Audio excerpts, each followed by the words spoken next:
you, but I just absolutely enjoy cleaning my guns.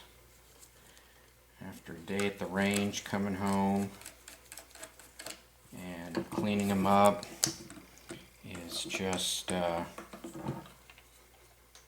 whole bunch of fun for me. I just thoroughly enjoy it. Cleaning my Ruger 1022, which I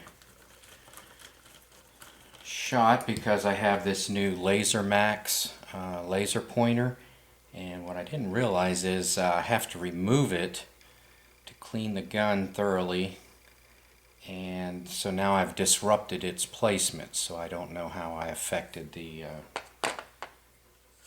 sighting in that I did while I was at the range. No matter how clear my bench is, I always seem to need more, so I just make sure my bench is pretty clean. I'm only cleaning one gun at a time. Learned that a parts tray comes in very handy, and I've also learned that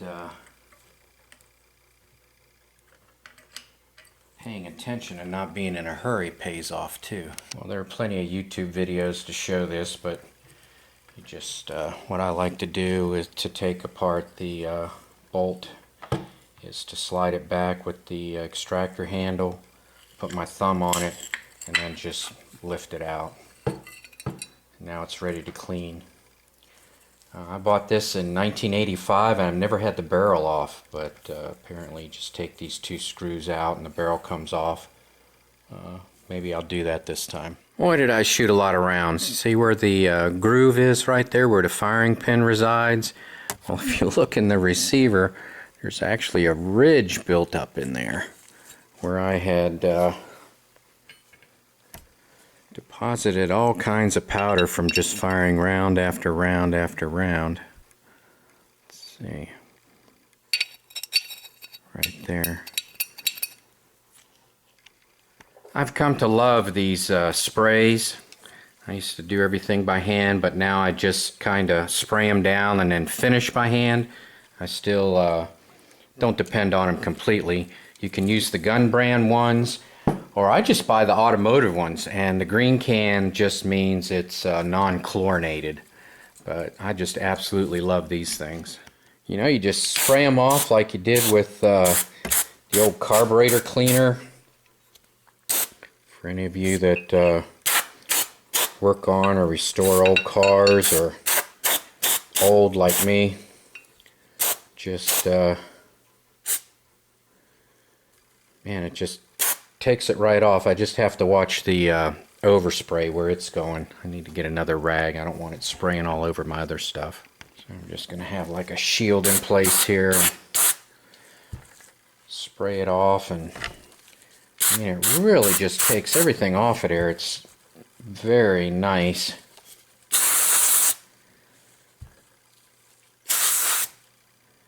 And of course you can still, you know, rub it down. Nothing beats touch. Even when you're washing your car, I don't know if you noticed, but you go to a spray 'em off place and it'll get a lot of stuff off, but nothing beats a hand wash. So you still need to do some wiping. Get in the little crevices.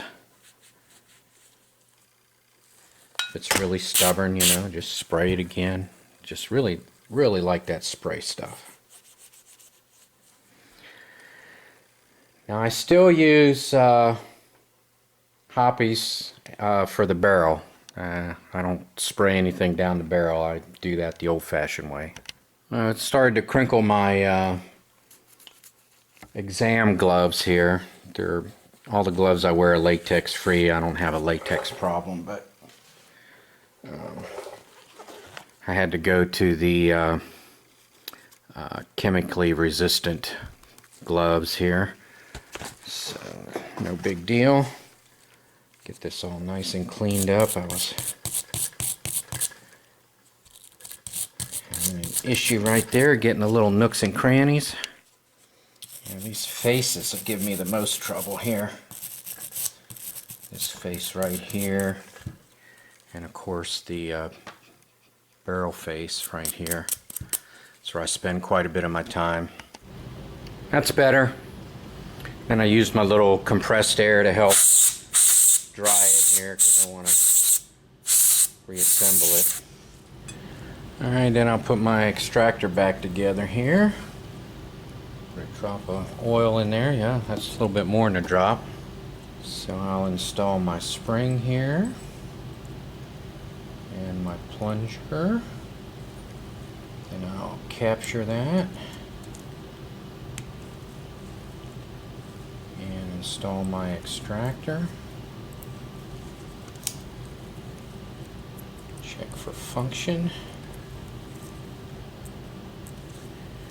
There we go, all nice and pretty and clean, and into the parts bin. Alright, well 1022s are coming back again. When I first bought mine, you could buy like an AR-15 type stock for it, you know, and replace your standard carbine stock. And you know, you could do all kinds of stuff even back when, but you know, I ended up taking all that crap off and just going back to stock.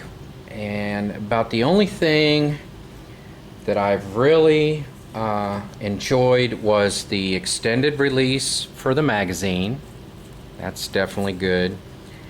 And then the bolt release.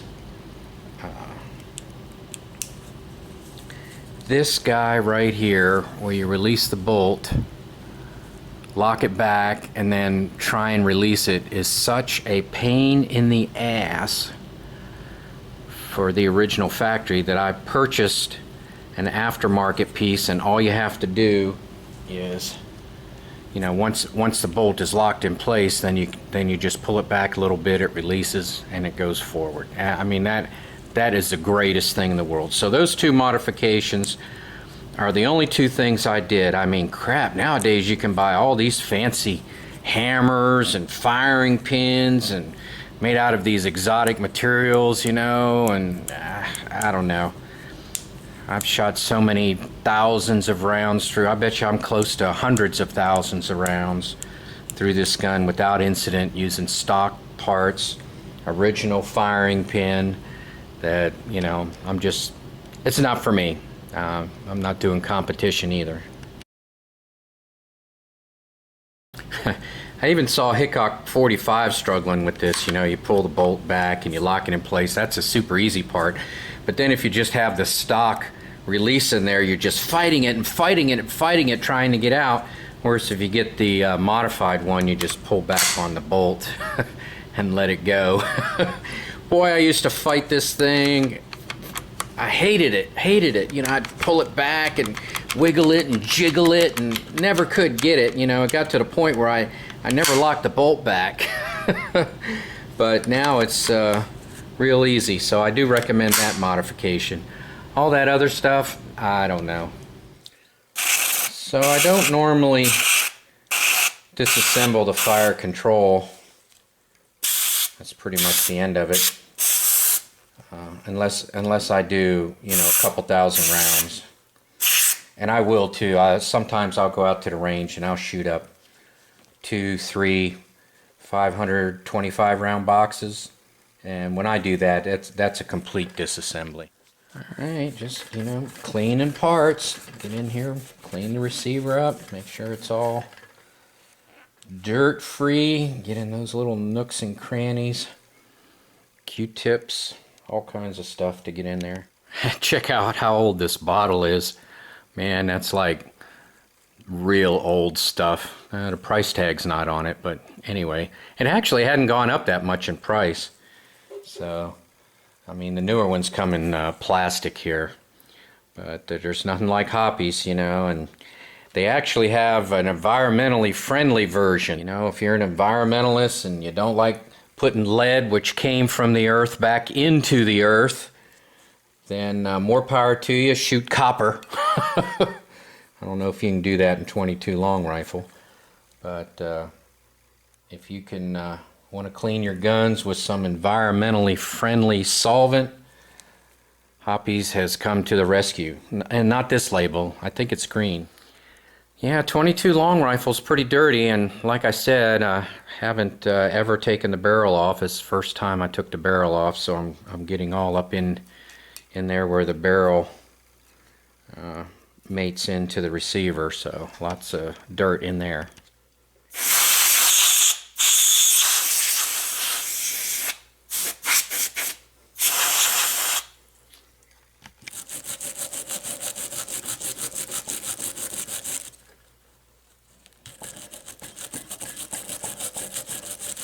Believe me, I've learned the hard way. I've had springs fly across the room, never to be seen again. They go into the fourth dimension.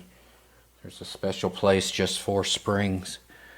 So I recommend a parts tray. Stay organized. Keep your area clean. You've heard it all before, but believe me, it pays off when you actually do it. You know, when you look down that barrel and it's clean and that last patch comes out white, there's just a pride and ownership when you clean your guns up, so hopefully we have that in common. So I really never lubricated it. I went up just now and looked at the manual to see what it said, and basically all it said was to wipe the parts down with a rag that has just a little bit of oil on it. So